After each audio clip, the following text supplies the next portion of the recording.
All right, so we'll start with introducing our team. So the first person that's a part of our team is the patient, which in this case will be Bob. And Bob's role on our team is really just to express their concerns and collaborate with our healthcare professionals to develop a comprehensive plan, but while keeping his individual goals at the forefront. Then second on the team is the caregiver. In this case, that'll be Jim. And he is also there to help develop a comprehensive plans with those goals in mind, but also to help provide any additional information about the client's daily functioning and medical concerns. And the third person on the team is the physician. My name is Christie. I'm the medical student, and I'll be acting as a physician. My role on the team is to assess the patient's medical conditions and current medication regimens to create a comprehensive plan of care that achieves the patient personal health goals. And then I'm the nurse on the team. Hello, my name is Luke. It is my job to establish trust, build rapport, and have that open dialogue with Jim and Bob. I want to obtain information from them. I want to give them information and, of course, educate along the way. And I really want to be at the patient's side as they navigate this new disease process. Hi, my name's Yewon, and I'm the occupational therapist, OT of the team. My role involves looking at the client's meaningful activities or occupations and personal and environmental factors related to that could impact their ability to perform or participate in their occupations. Hi, my name is Zach Jozuak. I'm one of the physical therapists on the team. The other one is Maggie. We are the movement experts. We see how the musculoskeletal system relates to pain and balance dysfunction to restore independence in the home and the community. And then my name is Lauren. I'm the social worker. I am also the case manager for this case. So my duties as the case manager is to just help Jim and Bob navigate the treatment goals, but also to help make sure our team is communicating and functioning properly to achieve those goals. Then for my social work responsibilities, I'm here to complete a comprehensive assessment that looks at all the biopsychosocial needs of both Bob and Jim. And then during this assessment, identifying what matters most to the patient to incorporate patient-centered care into our approach, and then just collaborating with the team to address the immediate social work needs and all other holistic goals. So before we begin the plan of care, it's really important to build rapport. Some components of building rapport could be done through making sure we are client-centered and including the client and family to the conversation. Then making sure we're practicing health literacy, cultural humility, inclusive language through acknowledging preferred name and pronouns, and using person or identity first language. We also use therapeutic use of self while also practicing active listening through verbal and nonverbal communication to make sure that they feel like they're being heard, and also consider trauma-informed care as needed if the person has experienced adverse events in the past. All right, so to start with the second portion of our presentation, the plan of care, we'll just go through some of the background. Bob is a 65-year-old white cisgender male. He identifies as gay or homosexual. He currently has a partner named Jim, who in this case is his caregiver, and he is with him in clinic. Bob is retired, but he's a former accountant. Currently, he doesn't express any needs for housing or financial concerns. He lives stably with his partner and his dogs. And then for this purpose, his chief complaint is he is seeking a dementia or neurocognitive disorder diagnosis. And then, so for the next part, we looked at priority areas. So what matters most? This is important to evaluate when initially meeting with both Bob and Jim in order to make sure they have a patient-centered care plan, but also to make sure our team's plan helps them obtain those goals. So to do this, we asked them both what matters most, and the three priority categories Bob and Jim together identified were: one, social. So Bob talks about his relationships and the importance of belonging to different groups. The social groups he belongs to and his relationships are important for his well-being and as a source of support. The second is lifestyle. So staying in the home with Jim for as long as possible was a goal that Bob expressed. And then third, culture. So Bob reports his LGBTQ plus identity and social group as being very important to him. However, he has experienced some discrimination, and that is a big source of anxiety for him. Therefore, we need to help create an inclusive environment for both Bob and Jim and help them obtain resources that will help Bob really feel comfortable with his care and his self. Religion was also part of his culture identity that he identified as being important to him and something he wants to reconnect with more. So for our presentation, we numbered these goals 1, 2, and 3, and those will be on our slides to help identify how our team individually addresses our holistic approach. So we split our care plan into short-term and long-term goals. So for some short-term goals in the role of the physician, the main goal was to address his chief complaint of looking for a neurocognitive diagnosis. From the brief, we understand that Bob had completed a SLUMS questionnaire and a clinical dementia questionnaire, which both indicated mild dementia. However, we feel that it would be beneficial to Bob to go for an official evaluation by a neurologist, and that can be completed either with a MOCA or an MMSE. We'd also recommend that Bob stop taking the ginkgo biloba supplements. There's no evidence that that helps cognitive function. And so to avoid polypharmacy, especially in the elderly, we'd recommend him stop those. If those MOCA and MMSE assessments come back positive, we'd recommend him start a MIND diet that is evidence-based. Maintaining physical activity is also incredibly important to maintaining cognitive function. And then there are also multiple clinical trials and possible new medication prescriptions that if these assessments came back positive, we could talk to Bob and Jim about trying to start those. In addition, we want to consider an in-person psychiatric evaluation, in specific with an LGBTQ psychiatrist. He did complete a PHQ-9 and scored a 4, which is the top end of minimal depression. However, we know that depression, especially in the elderly, can mimic decreased cognitive function. So we'd like to evaluate that.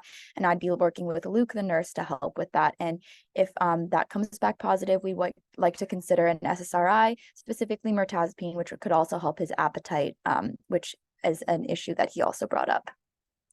Short-term goals, we'd also want to look at his insomnia. We saw that he was taking Tylenol PM for sleep. So we'd like to switch that to trazodone, which would have less side effects and is more well-studied, especially in an elderly population. We'd also like to investigate why he might be having difficulty sleeping, whether that be from obstructive sleep apnea, increased alcohol or caffeine use, or poor sleep hygiene habits. And then so for short-term nursing goals, I'm going to be looking at depression and acute anxiety. So Christie looked at the neurocognitive decline, and I want to differentiate the emotion.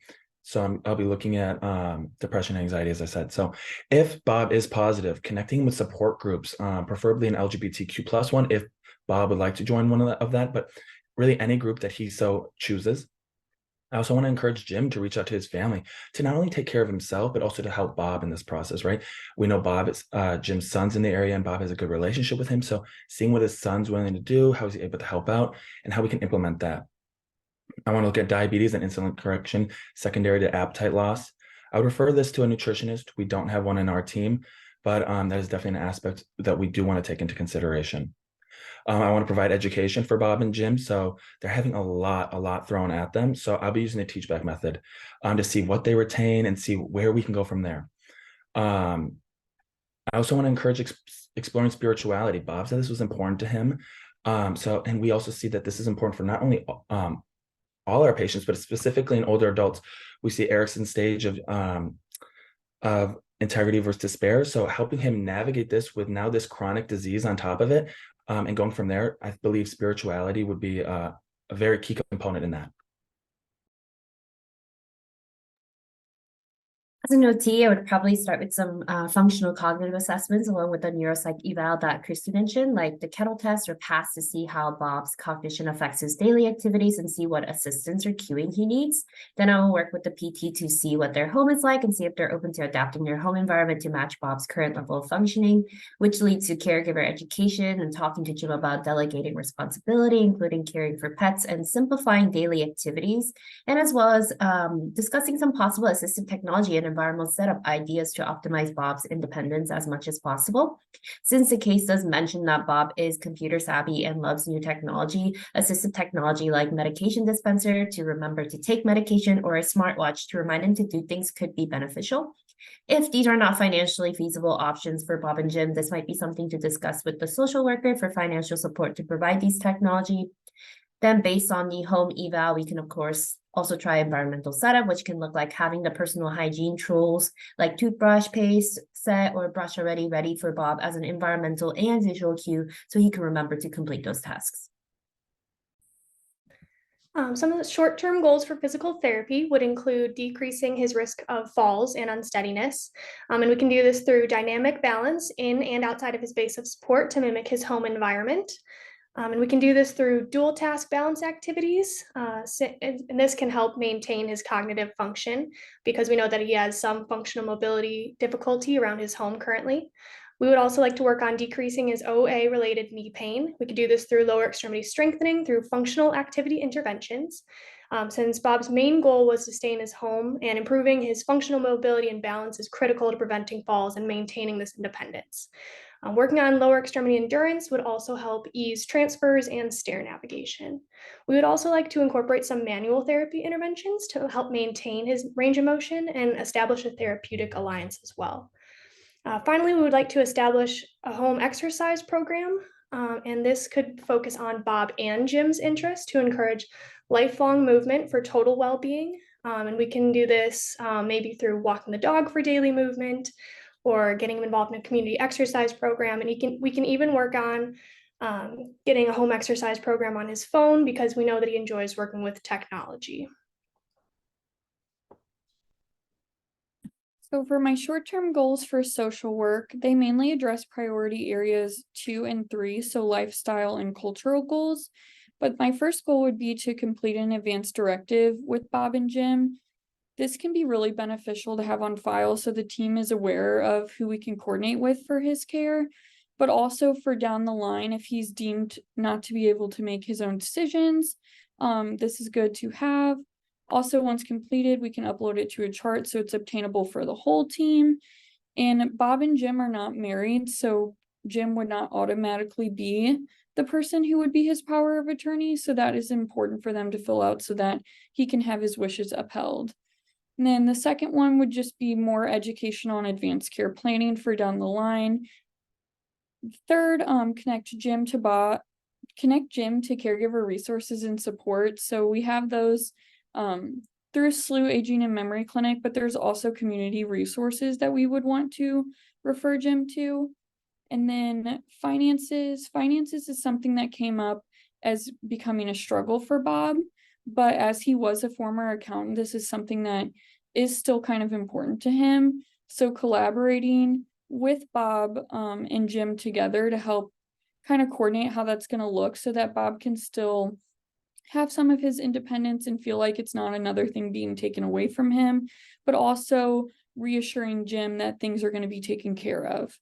And then lastly, just giving Bob and Jim a safe space to share how they feel and voice any concerns about the diagnosis and what it will look like going forward. In terms of our long-term goals, we kind of all work together for these and put them under the umbrella of health maintenance. So I'll just kind of go down the list of what we kind of considered were some issues that we'd definitely like to follow up on at following appointments. The first one was that we noticed that his blood pressure was a little elevated at this appointment. It was 150/94. We'd like to monitor that and ensure that Bob is on an optimal regimen for his hypertension as to prevent comorbidities further down the line. That also is the same reason why we brought up hyperlipidemia. His cholesterol labs came back high as well, and so we'd want to make sure that he's on the appropriate therapy to prevent further disease. His diabetes medication, there was some mention about how he might have been mixing up some of his insulin with his dog's insulin, and so that's something that we definitely want to make sure doesn't happen in the future. In addition, his A1C, which is what we use to measure the severity of the diabetes, was 8.22, which is above goal for Bob, and so we want to modify his regimen as well. In addition, there was concern that the therapy dog in the house is not very effective anymore, and Bob isn't really responding to the cues that he might be hypoglycemic. So we would like to consider a continuous glucose monitor like a Dexcom that would be connected to an application on Bob and Jim's phone and maybe even the son, so that everybody is able to be aware of some hypoglycemic episodes and able to respond appropriately if Bob is endangering himself. In addition, his vitamin D was low, so we'd like to replete that. His hearing and vision seem suboptimal, and he seemed to have some issues. Considering that one of Bob's priority areas is socialization, we'd like to make sure that he's supported in any way that we can help him to ensure that his vision and hearing is at an optimal level for him to be able to communicate with others and have that social life that he would like. We also want him to see a dentist and talk to nutrition, like Luke mentioned before. We want to make sure that this happens because we want to ensure that he is nourished and be able to eat if dentures or something is he has an issue with his teeth and that's preventing him from being able to eat. Lastly, we'd also like to refer to PT and have collaborative management of his osteoarthritis.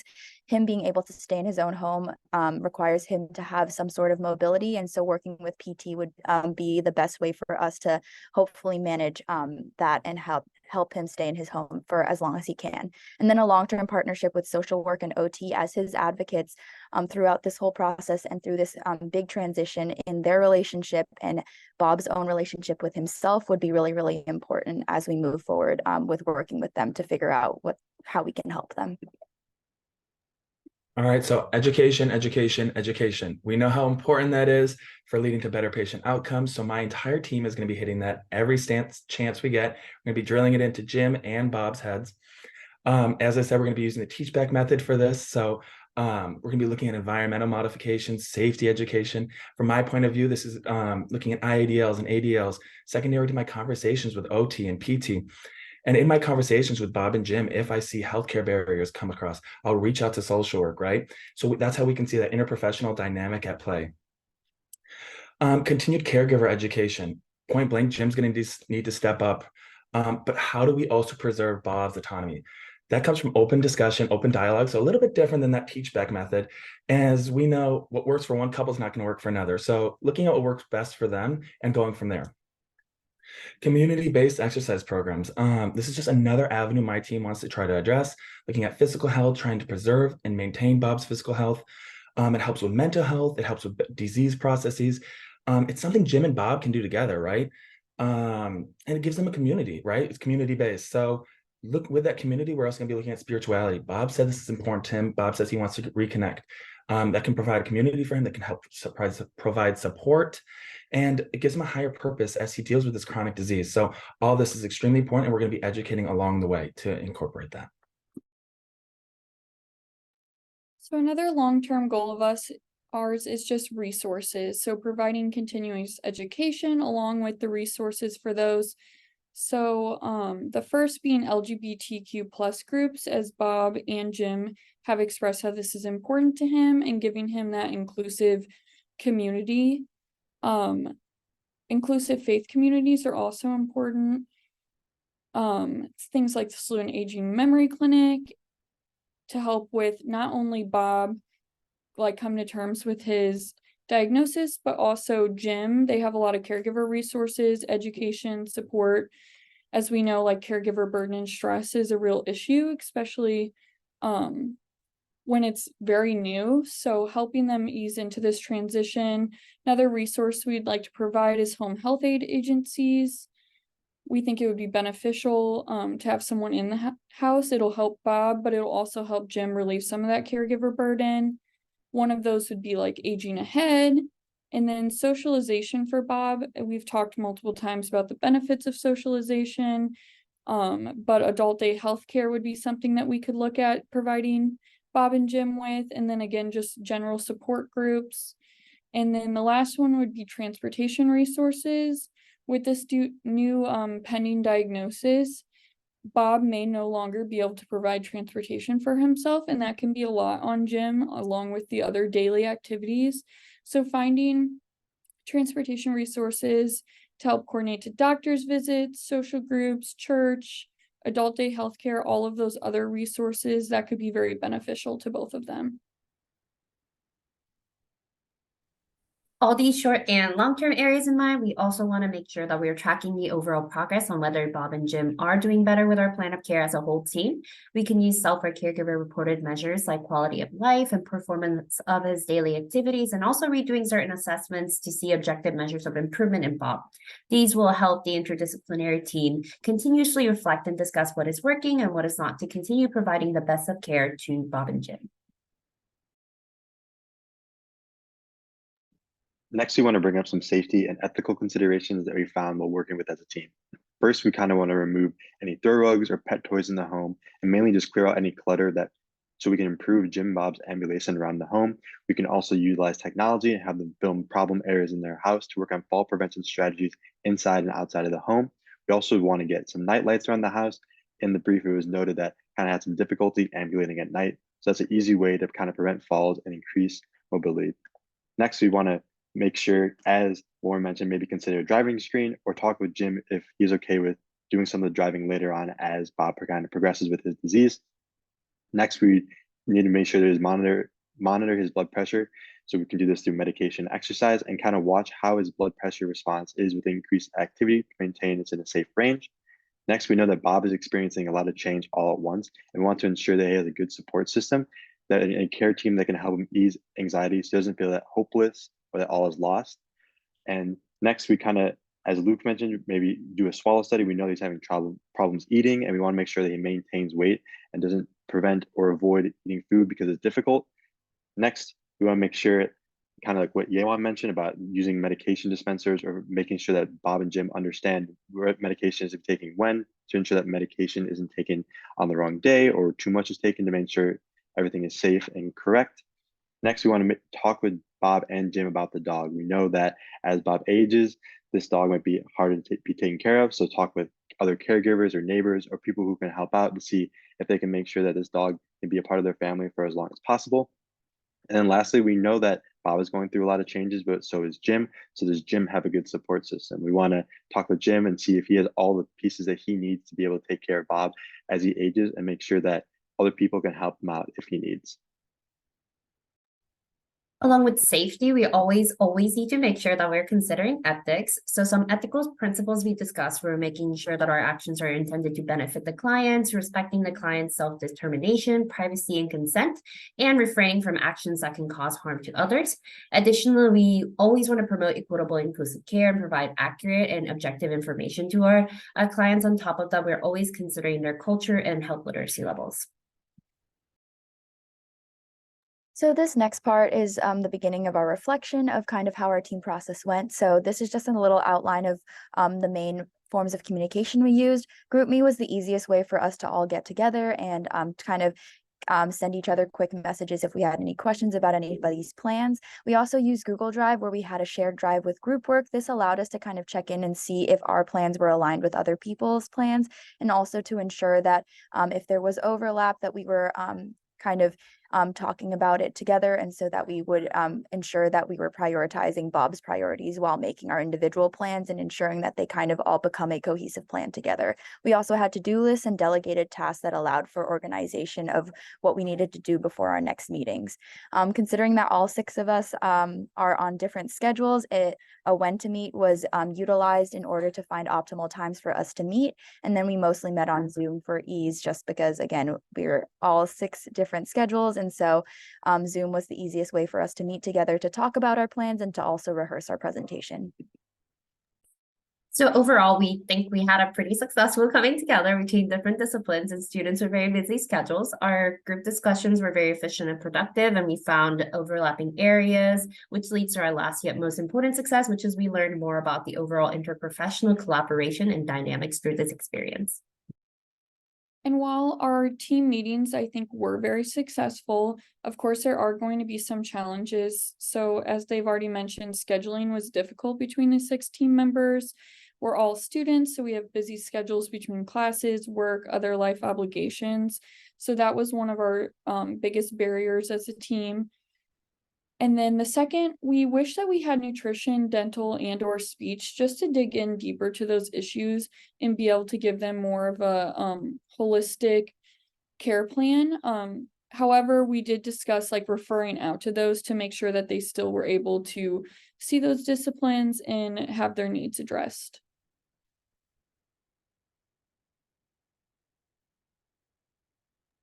Thank you so much. Great, congratulations, you're right on time. That's fantastic. You could stop sharing your screen, and I think that some judges will have some questions for you all. Thank you so much. Thank you.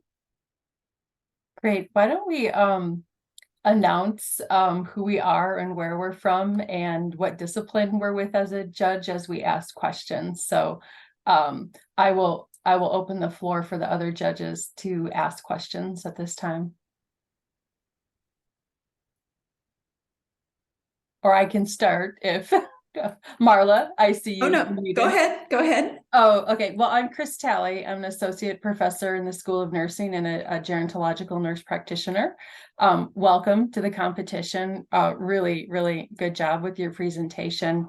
I'm wondering if one or a couple of you could talk to, was there something new that you learned about what another discipline did that you didn't realize they did? Absolutely, I can speak to that. I think like going to medical school, you get very siloed and there's a lot of information coming at you, and there isn't much time, personally, I felt in my curriculum that was spent on really understanding what everybody else was doing, but it was something I was seeing on clinicals.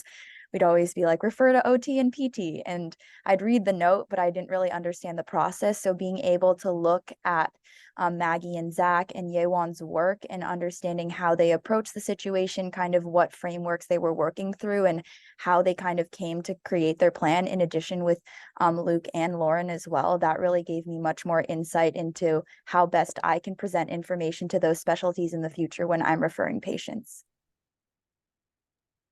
And then if I may go, so as the nurse and in nursing school, we hear all the time, we're the patient advocate, that's our job. So seeing the others advocate for the patient, seeing how they're changing their plan of care, really like opened my eyes. So obviously I knew social work was a patient advocate, but I was like, well, that's when the patient leaves the hospital, right? And that's not my job anymore. But seeing us become more cohesive and talk to each other, hey, how about if we change this? Why don't we look at that dog or move those rugs or something, and how we can all change our plan of care to best adhere and help the patients, right? And have their desires up to the forefront. And I hadn't really seen that before. So I thought that was really cool. I should have gone first. That was the question I was going to ask. Oh, sorry. Marla Bergwager, St. Louis University. I direct the Geriatric Education Center, and I'm a faculty member in the School of Social Work. And I guess I kind of go a little extend the question. Were there areas that you were able to see, you got a better picture of what others do, but did you see areas of overlap between your discipline and, oh, yes, I see heads nodding. So if someone could speak to what were the areas of overlap and how did you address that? I'll go. So for social work, I think a lot of the times you don't think about it in a medical standpoint. You think about, like, of course, caregiver support, education, advocating, justice, those types of things. Mm-hmm. But really seeing like the overlap in the other disciplines, like, so with like nursing, I didn't realize how much education they did, which where in like my previous experience in current practicum, like social work is doing most of that education on the programs, the resources, what is going forward. So that was really surprising to me, seeing how much like nursing does advocate for the patient and do the education. But I think really all of our disciplines had a lot of overlap. So like we said in our process, we all kind of did our individual plans and then we put them all together and saw. So like once we saw like what overlapped, it was easier to delegate like who would address which. But I really think all of the areas had overlap. We were all really considering safety, of course, advocating for Jim and Bob, education, like I said, those things. Good. Thank you. And I just want to say before I turn it over to someone else, it really did a nice job. So thank you. Thank you for all your thoroughness and all your attention to the details. Yes. Oh, please go ahead. Okay. I am Elaine Osterberg. I'm an associate professor at SLU and the Department of Clinical Health Sciences. And my question is, you talked about Jim getting connected with his family, but I was wondering if there was some reason why you didn't want to like connect Bob to his brother.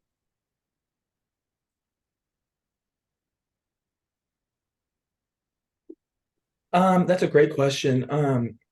I think family is important regardless, right? So whoever can come out, whoever's willing to support Bob, his brother, or Jim's son, right? So it's not necessarily that we neglected Bob's brother. Of course, that is someone we want to approach. I think we more so focused on Jim's son as we knew he was local. We knew he had a good working relationship with both Jim and Bob. So that's why we focused on the son. But of course, we want to include the entire family and have a community and have a support group around Bob and Jim at this time. So definitely we would want to include both. Thank you. Hi, I'm Joe Gogler here in the School of Public Health at the University of Minnesota, part of our GWEP leadership team, etc. So I really liked your presentation. Great work.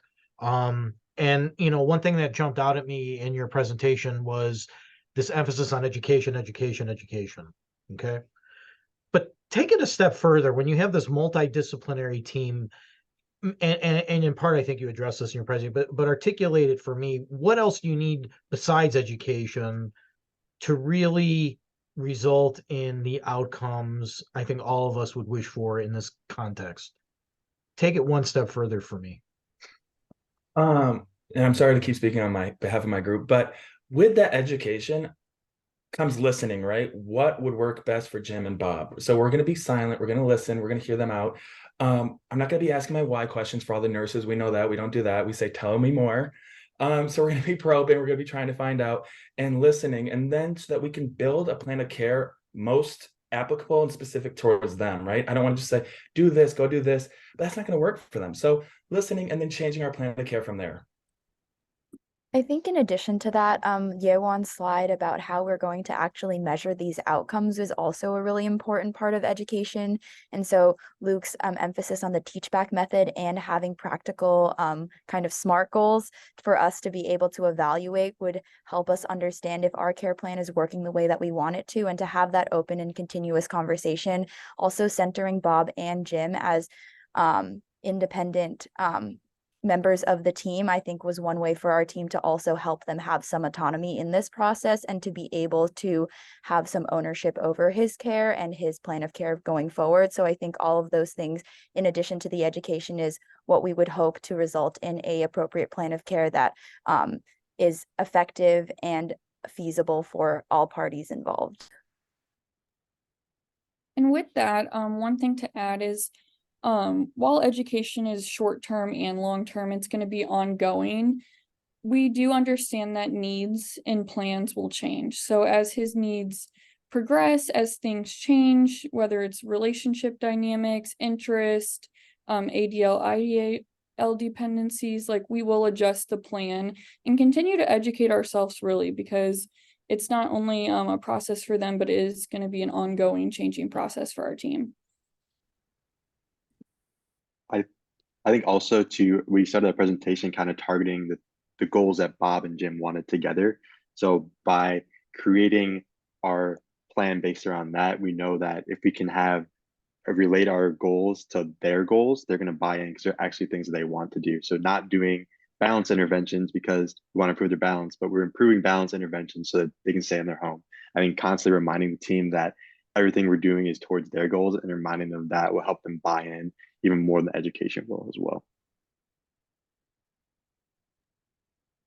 If I were to add on also, oh, I'm so sorry. Oh, you go ahead, please.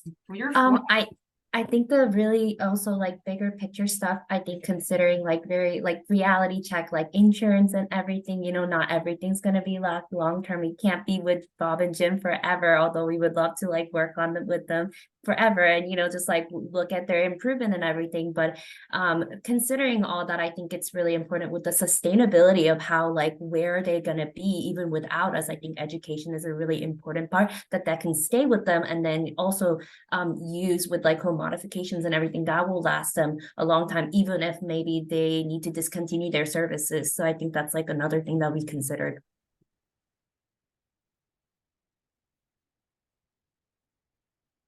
So, thank you. That was a tremendous presentation, you guys. I'm Terry McCarthy. I'm a geriatrician, associate professor in the Department of Family Medicine and Internal Medicine at the University of Minnesota.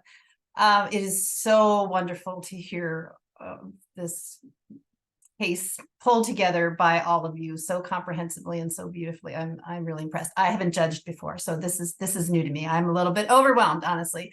I want you guys to project out into your future professional life. And as you reflect back on this experience, how does it impact the type of settings in which you want? Well, first of all, does it impact your interest in providing complex geriatric care? And how would it impact your choice of care settings, or how you might participate in the educational system if you're moving on into academic medicine based on what you've accomplished here? So I think that kind of like I mentioned, understanding other people's professions will help inform my care in the future and how I'm interacting with other professions. I think especially in med school, I feel like I'm often taught that I have to take care of most of the things, or at least that's how I felt in the past. And it's hard to kind of feel like you want to relinquish that control to some of these other specialties. But having worked with them so closely and having that collaborative relationship allows for me to really focus on what I need to focus on and what my specialty is in terms of taking care of his medical needs, and then allowing for PT and OT and social work and nursing to support me in that, and for how I can also support them in the future. And so I think it does raise a really interesting point on how medical education can look in the future, and how important it is the incorporation of understanding these other specialties that we're working with so closely, and how they're looking at the situation and what they're bringing to the table. Really makes you a better physician in the long run. And so it's something that I feel passionate about, and has really inspired me to encourage my peers in the medical school to also participate in opportunities like this, because if I hadn't volunteered for this, I wouldn't have learned as much as I have. And I think there's a unique perspective also with nursing on that. So as we see an aging American population, we see more baby boomers who are going to be needing nursing care. They're going to be more in the hospital. And then we also see compounded with a nursing shortage, right? So nurses, we're already feeling short staffed, but now that I could see with this IPE team, I can talk, I can communicate with my teammates, I can give some responsibilities to social work and give some to PT and OT, and they can help me and alleviate the burden. So it's not as grim as it necessarily looks for nursing, I suppose, but and just working as a team and using that as we have problems and issues coming ahead in this country. Kind of going off what Christie was saying, as a physical therapist, I am interested in working with the geriatric population.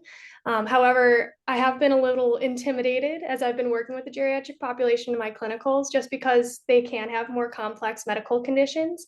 But I think this experience has really helped me to build my confidence, knowing that I'm not alone, because you're on a team. And if you feel like, oh, I need help from this discipline, I can always reach out to them. And I know that other people kind of have everyone's back. So it was reassuring for me. Along with what Maggie said, I think confidence building is a huge part of what I have gotten out of it. I'm currently in a setting where we do geriatric IDT meetings regularly, but I haven't really done them on my own yet. So having like the case from start to finish and being able to build the confidence to do something like this, but also build the confidence to know when to reach out to the other disciplines, and to know when you don't know. Like, it's okay not to know. It's okay to ask each other. We referred a lot to each other about things. So I think, yeah, again, just confidence building and making me feel more reassured for when this is my future role.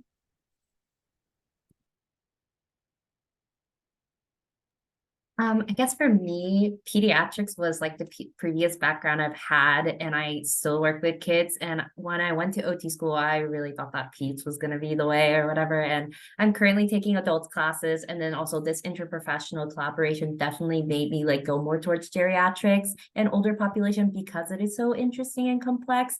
And I'm also really interested in academia, and I really just wish that in the future that there are more opportunities for students to participate in interprofessional collaboration, as there is so much evidence, and we read this in like textbooks also, that interprofessional it's so beneficial in reducing healthcare costs, have better improvements, better quality of care, everything. Then it's like, why are we not doing that in school? And it's just like, so I I think about it a lot, and I think this collaboration has definitely made me like think about ways like to reach out more and participate in these opportunities when it comes up. And I want to encourage other people to do the same.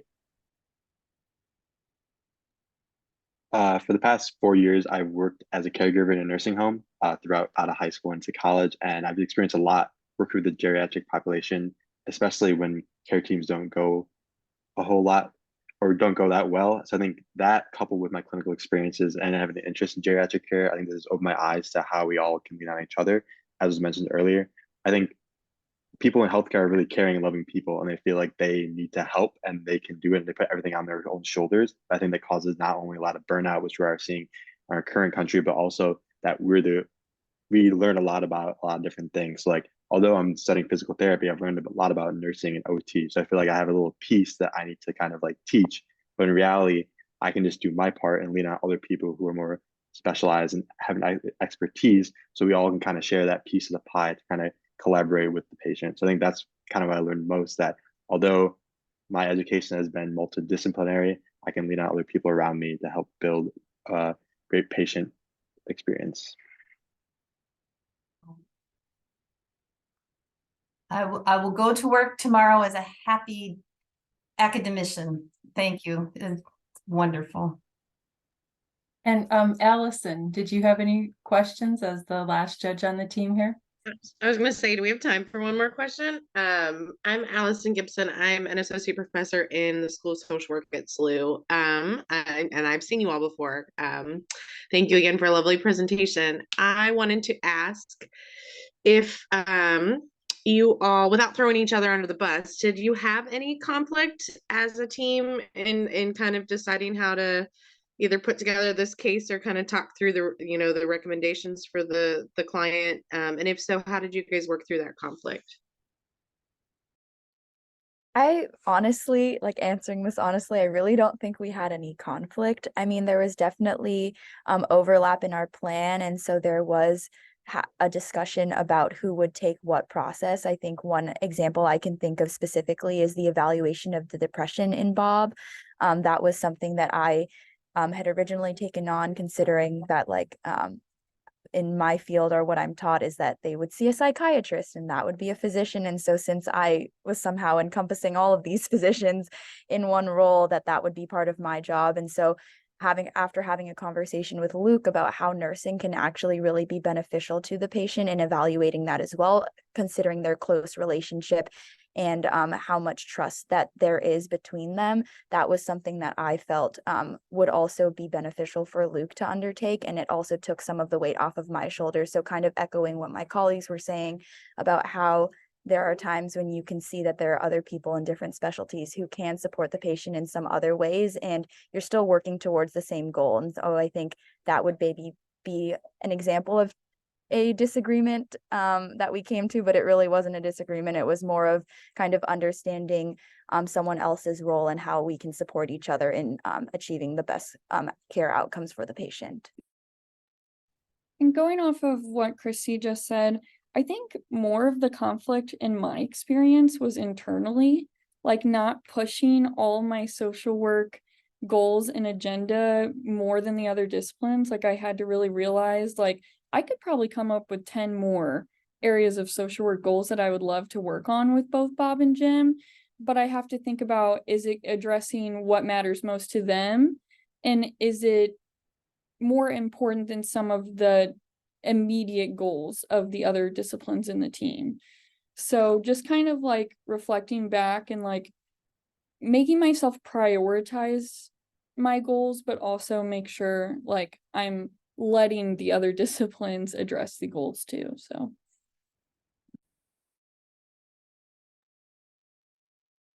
well, wonderful.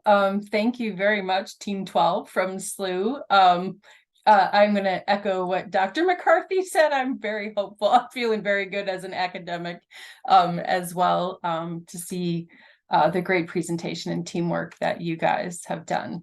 So thank you.